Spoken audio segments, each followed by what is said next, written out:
जाती है। बीमारी के कारण ये नहीं पता कि कब प्राण निकल जाए। प्रेमी साथियों, सुबह शाम दोनों टाइम वैद्य डॉक्टर हकीम उसके दरवाजे पर आ रहे हैं। एक दिन अपने पलंग पे लेटी हुई खिड़की के रास्ते से देखती है कि एक पेड़ पर एक चिड़ा और चिड़िया रहते हैं। मेहरबानों, एक दिन चिड़ी गुजर जाती है, उसके दो बच्चे होते हैं। चिड़ा दूसरी चिड़ी को ब्याह करके ले आता है। जब दूसरी चिड़ी आती है तो पहली जो चिड़ी के दो बच्चे थे चोंच मार मार के उन्हें घोंसले से नीचे फेंक देती है, खत्म कर देती है। इस दृश्य को जब रानी रूपमती देखती है, दिल के अंदर धक्का सा लगता है और विचार बदल जाता है। सोचने लगी कहीं ऐसा ना हो कि तू बेहद बीमार है, तेरे मरने के बाद में राजा दूसरी शादी कर ले और मेरे भी दोनों पुत्र रूप और बसंत का इस तरह से हाल हो। मेरी शौक इस घर में आए और सौतेली माँ आकर के ऐसा ही हसल मेरे बच्चों के साथ में करे। मेहरबानों, ध्यान पलट जाता है। अब तो वैद्य जब आते हैं, राजा उनके साथ में आए हैं। प्रेमी साथियों, वैद्य निकल जाते हैं दरवाजे से। किस तरह से लेटी हुई रानी हाथ का झोला करके राजा को अपने पास में बुलाती है, किस तरह से क्या कहानी सुनाती है, ये बताया। आइए इस रानी द्वारा।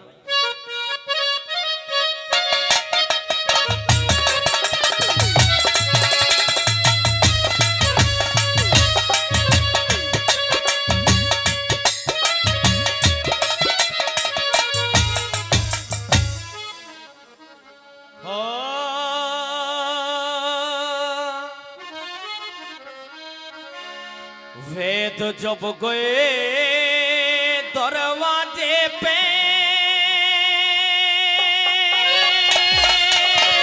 हाथ का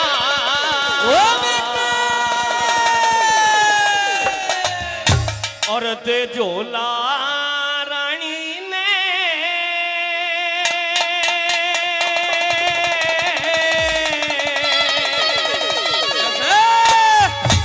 पास बुला लिए राम, पास बुला लिए राम। वेद जब कोई दरवाजे पे हाथ का झोला रानी ने पास बुला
तीसरी कली में रानी राव को अपने पास में बुला करके समझाने लगी, हे राजन, मेरे मरने के बाद ऐसा ना हो कहीं उस चिड़े और चिड़िया वाली कहानी मेरे घर में हो जाए।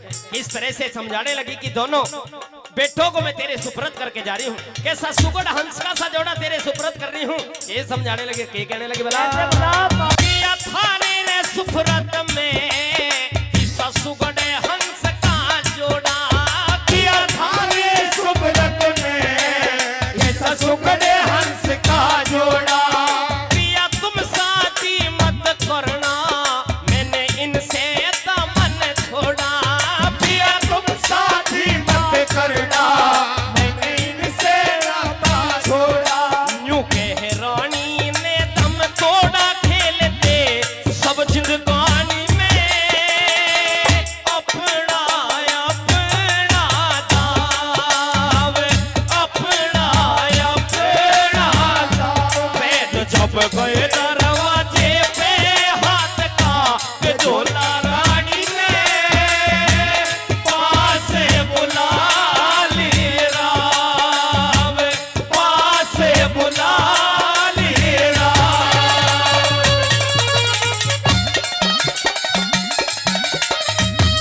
भाई मारो में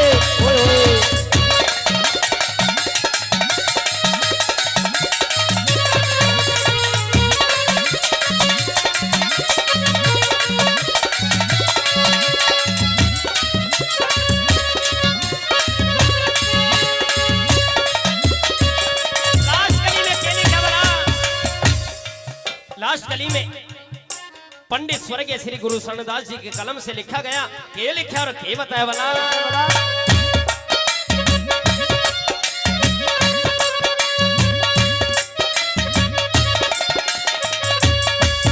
गुरु शरणदास कह जो मैं, गुरु शरणदास कह जो मैं सचमुच का कवि होता, गुरु शरणदास कह जो मैं सचमुच का कवि होता। दुख भरी कहानी को मोती की तरह पिरोता, दुख भरी कहानी को मोती की तरह पिरोता। ऐसे सुथरे